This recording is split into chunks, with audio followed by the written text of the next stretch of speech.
Yeah, my answer is yes, definitely. We're in an area that's so short on labor that it's a lot cheaper than dropping a crop or harvesting a crop too late. So it's the cheaper of the two options, even though it is expensive. Yeah, definitely. H2A is something that there's all the costs that come with it. Our plans are to expand and add housing, even though we have the option of renting housing as well. So we'll probably do a combination of both as we go forward.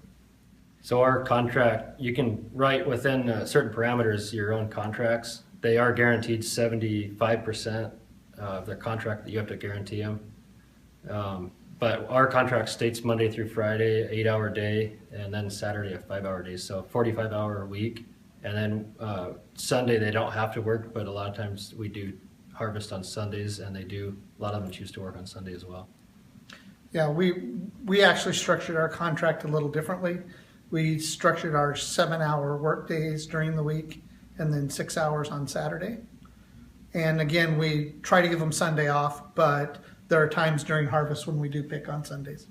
Yeah, I think the requirements are banks and churches and the grocery store, of course. Besides that, we didn't take them anywhere. I take that back. We did take them to the mall. They all wanted to go to a shopping mall before they left, so we did take them to the Wenatchee Mall, I think the day or two before they left back to Mexico. We actually, with our guys, where they were staying at the rented housing in Orville, they're within walking distance of the town of Orville. So they have the flexibility to walk into town if they want us to get or do something in town. But we chose to take them to Walmart once a week. Yeah, a few unexpected things. We had a group, Monday I called the manager and asked if all the crews there, domestic and H2A, and he said that 3 H2A guys had snuck off to Linwood to go to Alderwood Mall. And on their return back, they got a flat tire and spent the night on the pass. So just those little things that you don't expect. But yeah, Waffle's been great to work with. They help anytime. They're just a phone call away. We've had good experience with Waffle as well. They helped us navigate the paperwork process to start, and they've been a phone call away.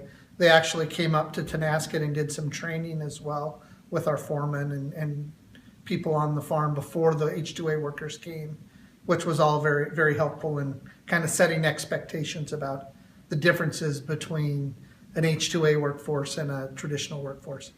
I should clarify that last. They're going to wonder how they got to Linwood, but it is legal for them to own a car, and they can use their Mexican driver's license for 6 months. And so 3 of them went together and bought a car. So that's how they got to Linwood.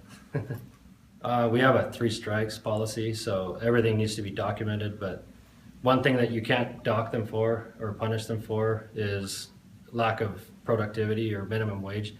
You can, for productivity, you have different standards as keeping up with the crew, but you can't write them up for not making minimum wage. That's not a legal tool there. But the options are you can choose to send them back home if they do the 3 strikes.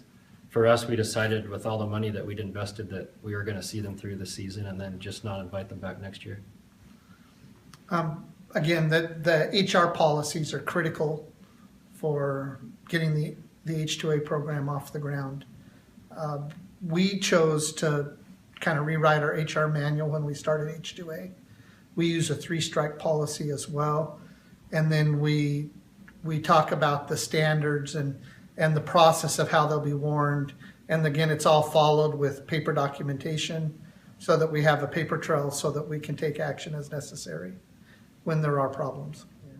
I like renting housing. It takes so many of the problems away. However, one of the things we learned in our DOL audit is that if they find a problem with the rented housing, they not only name the rentor, but the farmer is still on the hook. So you don't totally escape problems. So if you're renting and there's an issue, you're still liable as the farmer. So it doesn't keep you out of problem with the Department of Labor. So that's one thing to note. The second thing to note is that, I mean, all the administration and the keeping it clean and all the work that has to go on, it's nice to have someone to do that. The reason that we're moving away from it, though, is just purely geographical. The 2 hours a day of taking people back and forth to the housing becomes very stressful as harvest wears on. So you basically take one of your experienced workers and they end up being a bus driver for an extra 2 hours a day, it's a lot of extra burden and cost.